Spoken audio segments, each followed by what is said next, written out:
안녕하세요. 대기업 김채연입니다. 오늘 일본이 반도체 대중 수출 규제 관련해서 중국이 보복할 것이다라는 뉴스 기사가 나왔습니다. 그에 따라서 이 관련된 궁금증이 있으신 분들을 위해서 제가 두 가지 포인트로 정리를 해봤는데요. 먼저 일본이 중국에 어떤 규제를 가했는지를 살펴보도록 하면서 한국에는 어떤 이득이 있을지 가능성에 대해서 같이 한번 정리해봤습니다. 그래서 이 반도체 제재 리스트를 한번 알아보도록 하고요. 또 이 리스트와 연관해서 한국에 어떤 리스트가 연관되어 있는지, 그리고 업체로는 어떤 이득을 받을 수 있는지 이런 가능성에 대해서 제가 정리해 봤으니까요. 보시면서 그 가능성에 대해서도 여러분들 같이 생각해 보시면 좋을 것 같습니다. 그럼 먼저 오늘 나온 뉴스 기사를 한번 살펴볼 건데요. 이 반도체 수출 제한으로 중국이 보복할 것이다 라는 소식과 함께 일본 증시에서 반도체 주가 일제히 급락을 했다라는 소식이었습니다. 사실 이 소식 같은 경우는 오피셜은 아니고요. 이 블룸버그 통신이 관련된 관계자한테 들었다라는 소식으로 지금 나온 뉴스인데요. 아무래도 일본 증시에는 많은 반영이 된 것 같습니다. 그에 따라서 이 대표적으로 토요타 같은 경우는 중국에서 광물을 수입해 오기 때문에 이 부분에 대해서 굉장히 우려를 표하고 있는 상황인데요. 미국의 압박을 받고 있는 일본이기 때문에 굉장히 고민이 깊어지고 있다. 이런 소식을 전했었습니다. 관련해서 그럼 일본이 어떤 수출 규제를 가했었느냐를 살펴보면요. 반도체와 관련된 총 두가 23가지의 품목으로 수출 규제를 했습니다. 이 규제 같은 경우는 일본의 허락이 있어야만 수출이 가능하다. 그러나 그 말은 즉슨 일본이 허락하지 않는다면 수출이 아예 불가능하다라는 의미가 되겠는데요. 그 품목에 대해서 제가 한번 정리해 봤습니다. 이렇게 23가지가 있고요. 워낙 너무 많아서 이거를 일일이 설명드리기가 굉장히 어려운 부분이지만요. 중요한 것은 이 리스트 중에 한국과 연관되어 있는 리스트들이 무엇이 있을까를 좀 대표적으로 한번 꼽아 봤습니다. 이 23가지 중에 총 4가지 이렇게 되겠는데요. 극자외선 리소그래피 장비, 그리고 포토레지스트, 고순도 실리콘 웨이퍼, CMP 장비 이렇게 4가지가 되겠는데요. 이 품목과 함께 한국 업체와 어떤 관련이 있는지, 한국에는 어떤 이득 가능성이 있는지를 정리해 봤습니다.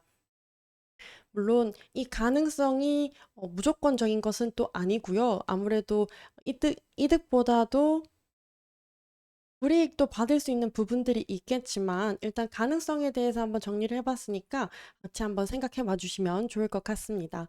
첫 번째로 극자외선 리소그래피 장비를 꼽았는데요. 이 EUV라고 하는 장비는 노광 장비라고도 하는 장비로서 여기 있는 극자외선 파장의 광원을 이용해서 동그랗게 생긴 웨이퍼이죠. 웨이퍼에 회로 패턴을 새겨 넣는 과정입니다. 이렇게 동그랗게 생겨 있기 때문에 조그만한 칩을 많이 심어야 하고 그 칩에 이 회로 패턴을 굉장히 많이 새겨야 하는데요. 굉장히 집약적으로 패턴을 새길 수 있고 세부적으로 패턴을 새길수록 트랜지스터와 콘덴서 같은 소자들을 많이 넣을 수 있기 때문에 굉장히 중요한 장비가 되겠습니다. 또 그에 따라서 성능과 전력 효율을 높일 수 있어서 아주 중요한 장비입니다. 그래서 이러한 어떤 영향을 끼치게 될 것인가? 아무래도 중국의 첨단 반도체 경쟁력이 약화됨으로써 우리나라 삼성전자, SK 하이닉스 반도체 대표 종목들에서 경쟁력을 강화할 수 있다. 그리고 기술적 우위를 꽤 오랫동안 유지할 수 있다라는 관점으로 가능성이 제기가 되었고요. 또 다른 부분으로 화학기계적 연마 장비라고 해서 CMP라고 하는데요. 이 반도체 웨이퍼의 표면을 평탄하게 함으로써 추가 회로 요소를 형성할 수 있는데 사용되는 장비입니다. 그에 따라서 메모리나 로직 반도체 생산이 가능한데요. 이 부분도 아까 설명했던 것과 비슷하게 중국 반도체 제조업체들의 경쟁력을 약화시키고 우리나라의 기술을 꽤 오랫동안 가져갈 수 있다라는 점에서 삼성전자와 SK하이닉스에는 또 좋은 점이 될 수 있다라고 볼 수 있겠습니다.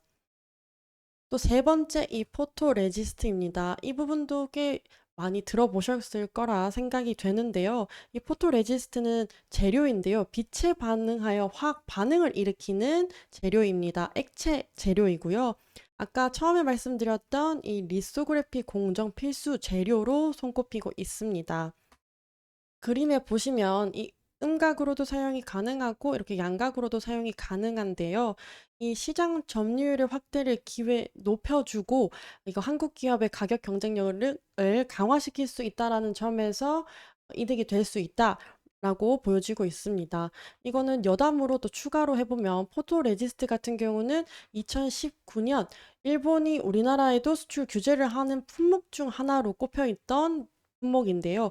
그에 따라서 우리나라의 국산화가 가능했다라고도 보여지고 이 국산화를 성공함으로써 현재 시장 점유율을 확대될 수도 있고 또 한국 기업의 가격 경쟁력이 강화됨으로써 좀 더 수요가 좋아질 수도 있다라는 부분에서 이점이 될 수 있는 것입니다. 그에 따라 이 동진 세미캠이 대표적인 업체로서 이 수혜를 받을 수도 있겠다라는 가능성이 나올 수 있겠습니다. 또 이 고순도 실리콘 웨이퍼 같은 경우는 일본에서도 가장 반도체 관련해서 품목으로 굉장히 중요한 품목이 되겠는데요. 이 고순도 실리콘 웨이퍼를 사용함으로써 작은 크기의 실리콘 웨이퍼에도 수만 개의 칩을 제작이 가능하기 때문에 아주 중요한 품목이 되겠는데요. 순도 99% 이상으로 제작이 가능하여 고순도 실리콘 웨이퍼라고 불려지고 있습니다. 이에 따라서 중국의 수출 규제로 한국과 일본이 협력이 가능하다면 우리나라 업체에서는 공급망을 다변화시킬 수 있다. 그에 따라 우리나라는 마진을 높일 가능성이 있다라는 부분과 또 웨이퍼 점유율의 증가 가능성도 이제 생각해 볼 수 있겠습니다. 관련해서는 대표적으로 SK 실리트론이라는 회사가 있는데요. 이 회사는 비상장 회사로 지금 상장되어 있는 SK의 종속 회사입니다. 그래서 요렇게 네 가지의 품목으로 지금 극자외선 리소그래피 장비, 그리고 화학 기계적 연마 장비, 포토레지스트, 고순도 실리콘 웨이퍼 이렇게 네 가지 장비로 삼성전자, SK 하이닉스, 동진 세미캠, SK 실트론 그리고 모회사인 SK까지 이렇게 꼽아볼 수 있겠습니다. 물론 이 수혜를 받는다고 하더라도 주가에 바로 반영이 되지 않을 수 있고 이 가능성이 100%도 아닐 수 있으나 이런 것들을 생각을 같이 해봐 주시는 것도 좋을 것 같다라는 관점으로 생각해 주시면 좋겠습니다. 그럼 또 이슈가 있다면 제가 한번 정리해 오도록 하면서요. 다음 영상에서도 찾아뵙도록 하겠습니다. 감사합니다.